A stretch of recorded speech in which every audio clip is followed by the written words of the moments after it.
and Jamey have many methods to their madness, and it is working. This is Fantasy Projections. We're so glad to have you. Lauren Shehadi alongside senior fantasy football writer Jamey Eisenberg. You know, I often ask these guys how you pick, and it ranges from darts to, closing your eyes. What's your method this time around? Well, you know what we did last week, Lauren? We went to a hat, we put numbers in a hat, we pulled numbers out of the hat, and we said, how many touchdowns can Maurice JonesDrew score this week?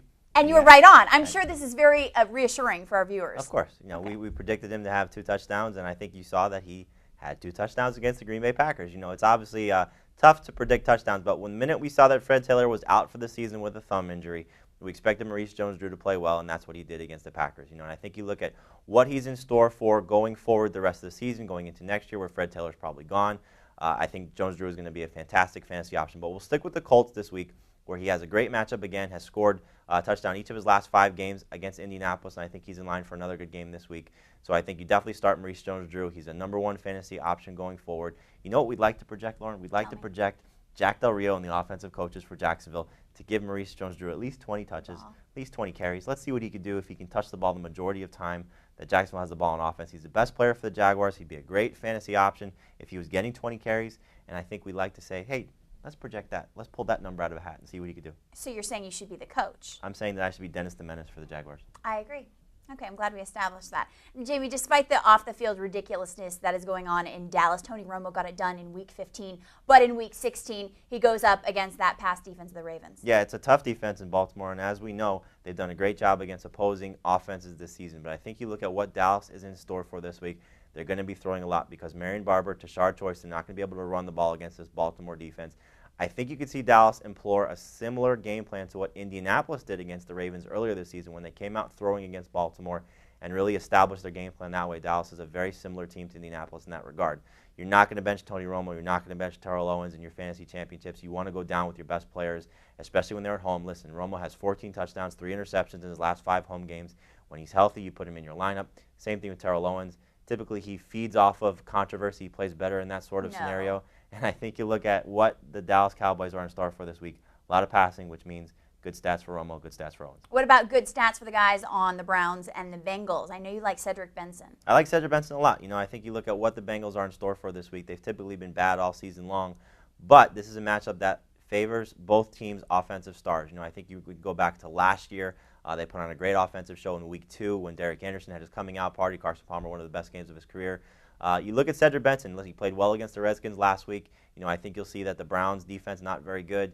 You could talk about Braylon Edwards having a good game. You could talk about the Bengals receivers having a good game. I think you look at all the offensive players for both these teams can put up good points this week. The defenses don't typically play well for the most part.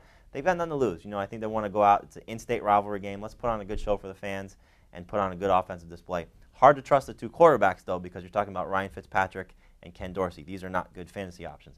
But the rest of these guys, Edwards, Hushmanzada, Johnson, these are #3 fantasy wide receivers. And you talk about the 2 running backs in this game, Jamal Lewis, Cedric Benson, they're good flex players. So you like Jamal Lewis. Fairly unimpressive. He's going to end in an upswing or what? I think so. I think you look at Jamal Lewis, the way that he's played. Again, Braylon Edwards as well.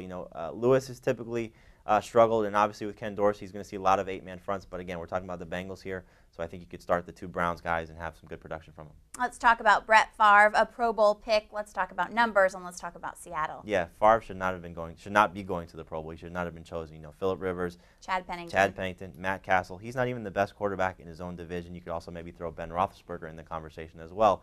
But Favre going to Seattle, he's facing the worst secondary in the NFL, so he should be in line for a good game. But as you see with the projections here, we can't count on Brett Favre at this point because he has really struggled when he's gone from the East Coast to the West Coast. He's switching it up. Exactly. Been in San Francisco, bad game. Oakland, bad game. Didn't have such a great game when he went to San Diego earlier this year. So I think you look at Favre and the way that he's playing right now, should play well, but it's hard to trust him as a fantasy option at this time of the season. So I would still start Lavernius Coles, Jericho Cotchery probably as #3 fantasy wide receivers, but I would expect with the Jets season on the line, they need to win this game to force the big game against Miami in Week 17. I think you see a lot of Thomas Jones, probably some short passes to Dustin Keller, short passes to Leon Washington. Favre could put up good stats, but I think it's just too hard to trust him. I think if you're looking at Favre, you're talking about a very bad fantasy team in terms of quarterback play. I think, again, as we talked about in Stardom and Sit 'em, Sean Hill, Tyler Thigpen, Matt Castle, these are quarterbacks I would all start ahead of a guy like Brett Favre this week. but Favre sort of falls into that next tier of guys. Okay, it is no time to mess around. It is fantasy crunch time, and for that, you turn to Fantasy Football Today, live every Sunday, 11 o'clock. For Jamey Eisenberg, I'm Shehadi. Good luck, guys.